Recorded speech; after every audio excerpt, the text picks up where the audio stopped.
Hello everyone, আসসালামু আলাইকুম। আজকে আমি তৈরি করে দেখাবো কাঁচা আমের মিষ্টি আচার। এই আচারটা খেতে অনেক মজার, তাই অবশ্যই আপনারা ট্রাই করে দেখবেন। আশা করি আপনাদের ভালো লাগবে। তো আচার তৈরির জন্য এখানে আমি 1.5 কেজির মতো কাঁচা আম এরকম ছিলে নিয়েছি। এবার এই আমগুলোকে আমি একটি গ্রেটারের সাহায্যে সুন্দরভাবে গ্রেট করে নিব।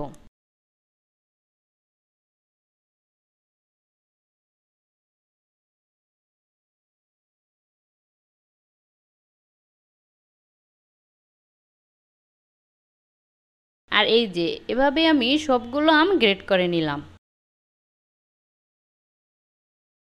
এবার চুলায় একটি প্যান বসিয়ে তার ভিতরে 4-5টার মতো শুকনো মরিচ দিয়ে দিলাম আর 2 টেবিল চামচ পাঁচফোড়ন দিয়ে দিলাম। এবার এগুলোকে একটু ভেজে নিব।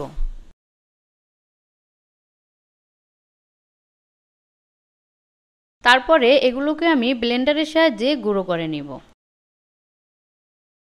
আর এই যে এগুলো গুঁড়ো করে নিলাম। এবার চুলায় একটি প্যান বসিয়ে প্রথমে হাফ কাপ সরিষার তেল দিয়ে দিলাম। তারপরে সামান্য একটু গরম মশলা আর 1 চা চামচ গোটা পাঁচফোড়ন দিয়ে দিলাম।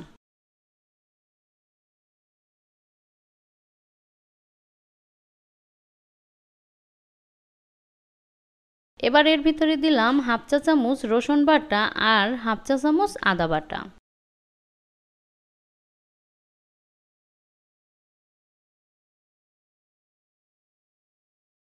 তো এটাকে হালকা একটু ভেজে তারপরে গ্রেট করা আমগুলো দিয়ে দিলাম।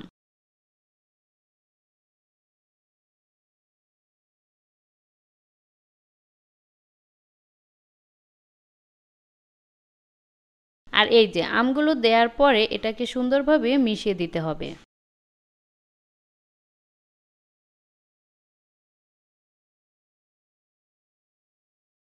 তো এবার আমি এর ভিতরে দিলাম 1 চা চামচ লবণ, 1 চা চামচ লাল মরিচের গুঁড়া, হাফ চা চামচ জিরার গুঁড়া আর হাফ চা চামচ হলুদের গুঁড়া।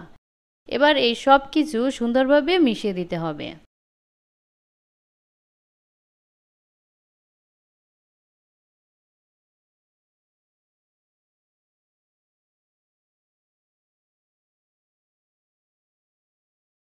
তো মিশিয়ে দেওয়ার পর আরও কিছু সময় এটাকে নেড়েচেড়ে এভাবে রান্না করলাম।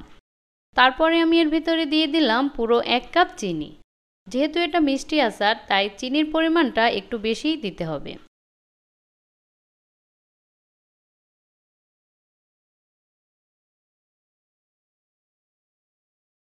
আর চিনিটা দেওয়ার পরে এটাকে অনবরত নাড়তে হবে আর চুলার আঁচটা মিডিয়াম পর্যায়ে রাখতে হবে।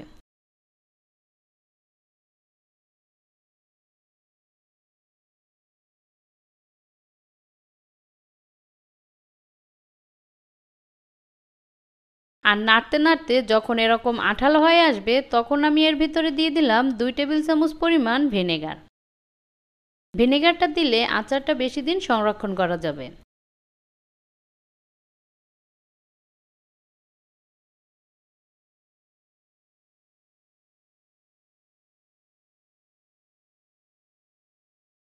তো আচারটা কিন্তু প্রায় হয়ে গেছে। তো এবার আমি যে মশলাটা গুঁড়ো করে রেখেছিলাম সেখান থেকে 1.5 চা চামচ মশলা দিয়ে দিলাম। তো এবার এটাকে সুন্দরভাবে মিশিয়ে নিতে হবে।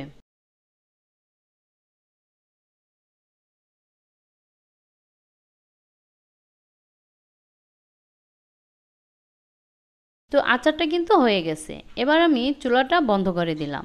তারপরে এটাকে একটু ঠান্ডা করে আপনাদের পরিবেশন করে দেখাচ্ছি। আর এই তো তৈরি হয়ে গেল মজাদার আমের মিষ্টি আচার। তো আশা করি আপনাদের ভালো লেগেছে। ভালো লাগলে অবশ্যই আমার চ্যানেলটিকে সাবস্ক্রাইব করে দিবেন। আর ভালো থাকবেন সবাই। আল্লাহ হাফেজ।